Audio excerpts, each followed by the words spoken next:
নোয়াখালীর বসুরহাট পৌরসভা নির্বাচনে আওয়ামী লীগ প্রার্থীর সাম্প্রতিক বক্তব্য এখন গণমাধ্যমের অন্যতম প্রধান খবর।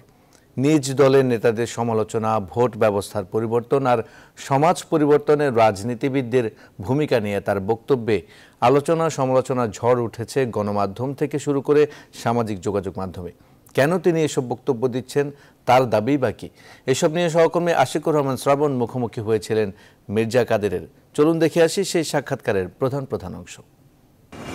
নোয়াখালীর বসুরহাট পৌরসভা নির্বাচন, নানা কারণে স্থানীয় সরকার ব্যবস্থার নির্বাচনটি সারা দেশে হাই ভোল্টেজ তকমা পেয়েছে। তার কারণ এখানে নৌকার মনোনীত প্রার্থী সাম্প্রতিক সময়ে নির্বাচনী ব্যবস্থা এবং এখানকার স্থানীয় রাজনীতি নিয়ে কিছু বিস্ফোরক মন্তব্য করেছেন।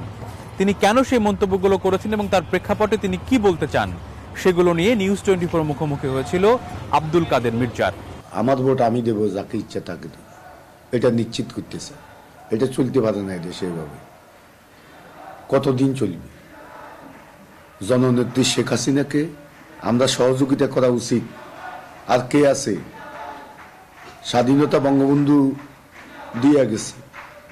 জননেত্রী শেখ হাসিনা আজকে দেশের মানুষের ভাতের অধিকার প্রতিষ্ঠা করছে। এখন ভোটের অধিকার এখনো প্রতিষ্ঠা করতে পারেন নাই, শেখ হাসিনার চেষ্টা করতেছে। আমরা সহযোগিতা করা উচিত। নেতারা আজকে নমিনেশন দেয় বিভিন্ন এলাকায়। দেখেন দাগনভূঞাতে 7 জন বিনা প্রতিদ্বন্দ্বিতা কাউন্সিলর, কি ব্যবহার?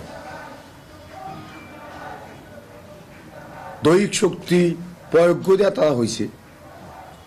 এটা কি শেখ হাসিনা এদিকে তাকায় থাকার সময় আছে? তার আন্তর্জাতিক বিষয় আছে, দেশের বিষয় আছে, সব বিষয় নিয়ে ওনাকে চিন্তা করতে হবে।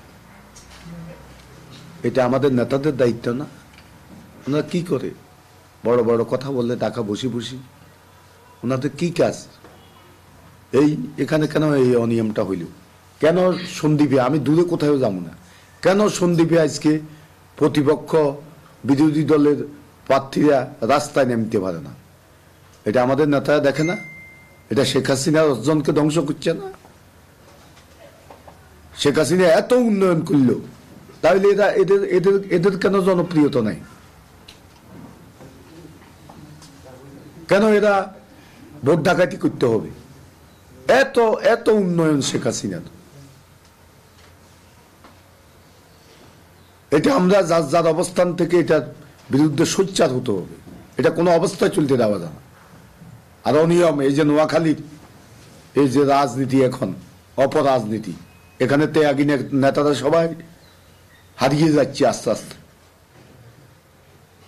তারপরে টেন্ডার বাণিজ্য, হাজার হাজার কোটি টাকার টেন্ডার বাণিজ্য এখানে হয়।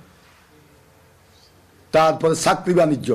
একটা গরিব পুলিশের থেকে 5 লক্ষ টাকা চাকরি দিয়ে আনে। একটা গরিব স্কুলের পিয়ন থেকে 5 লক্ষ টাকা চাকরি দিয়ে আনে। প্রত্যেকটা ক্ষেত্রে তাদেরকে টাকা দিতে হবে। এদেশ কিভাবে চলবে? আমাদেরও ত্রুটি বিচ্যুতি ছিল, কিন্তু আমি সেটা থেকে শিক্ষা নিছি যে আমাদের এগুলা করা উচিত না।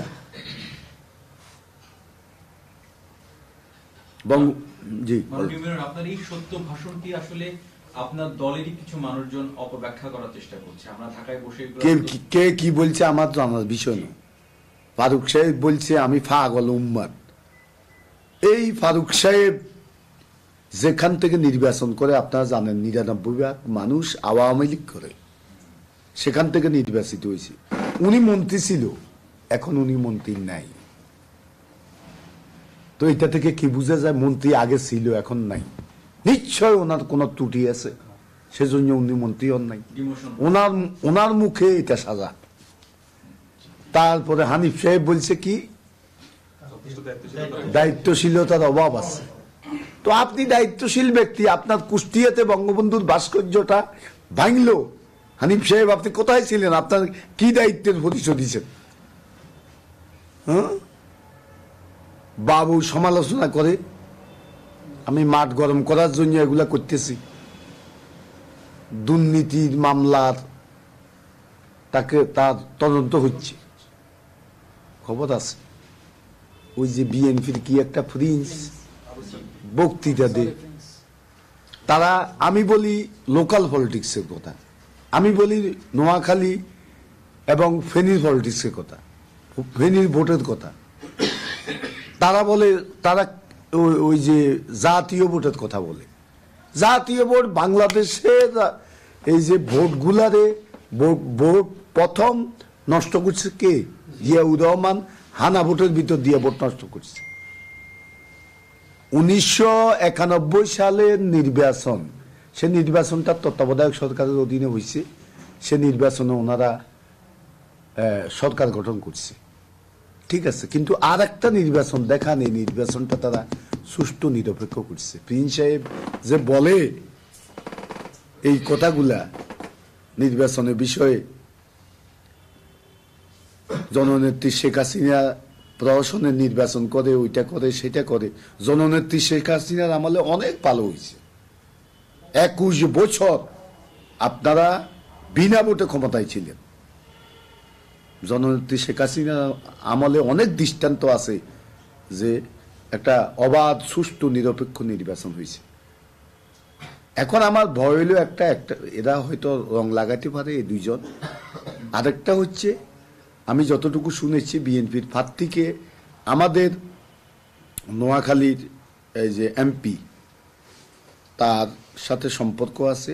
বিএনপির সাবেক নোয়াখালীর মেয়র হারুন, তাকে পরশুদিন রাত্রে পাঠাইছে এখানে টাকা পয়সা, 50 লক্ষ টাকা পাঠাইছে, আমার কাছে খবর আছে। পাঠাই এখানে বিএনপির প্রার্থী জিতার কোনো সম্ভাবনা নাই। ভোটে নির্বাচনে রং লাগানোর জন্য ষড়যন্ত্র করতেছে। কাউন্সিলর প্রার্থীরা কিছুটা জিতার অবস্থা তাদের আছে, এটা সত্য। তাদেরকে টাকা পয়সা দিয়ে জিতানোর জন্য চেষ্টা করতেছে। তো এই অবস্থায় আপনাদেরও কিছু করণীয় আছে।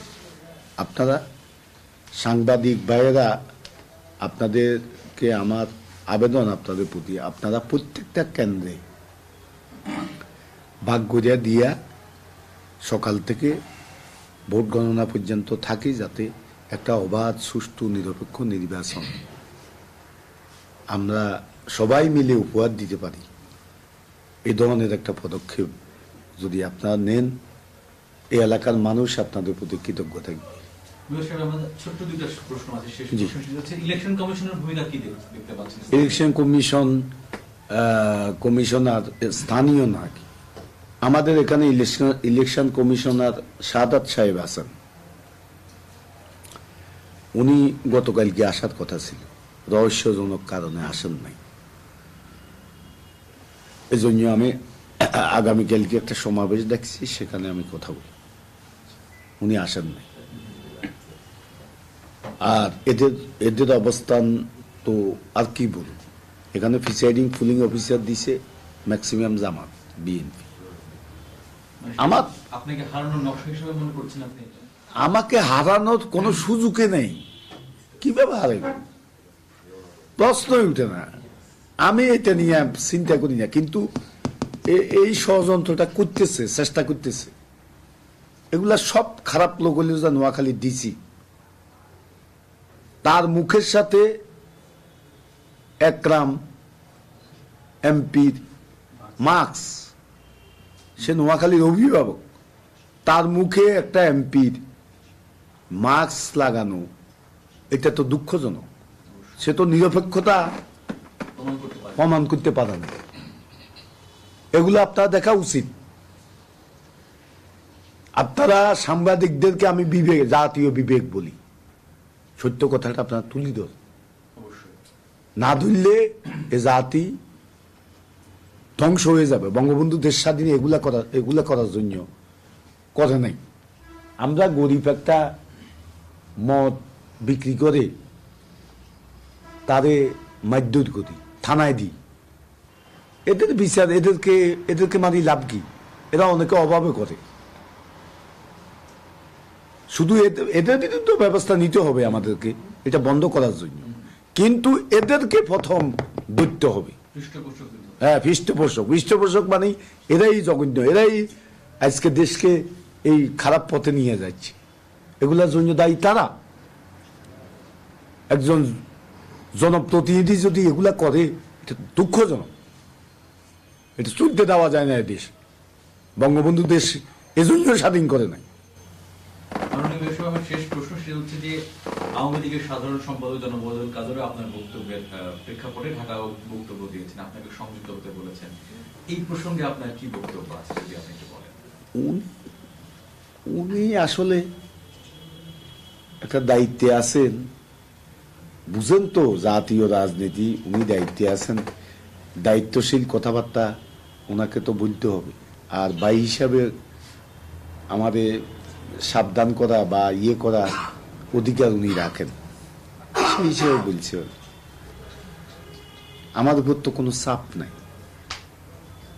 আমি মনে প্রাণে বিশ্বাস করি আমার নেত্রী আমার যত বক্তব্য দিছি এগুলার সাথে কখনো দ্বিমত পোষণ করেন নাই। দ্বিমত পোষণ করলে আমি হয়তো এই অবস্থানে থাকতে পারতাম না। এটা আমি মনে প্রাণে বিশ্বাস করি।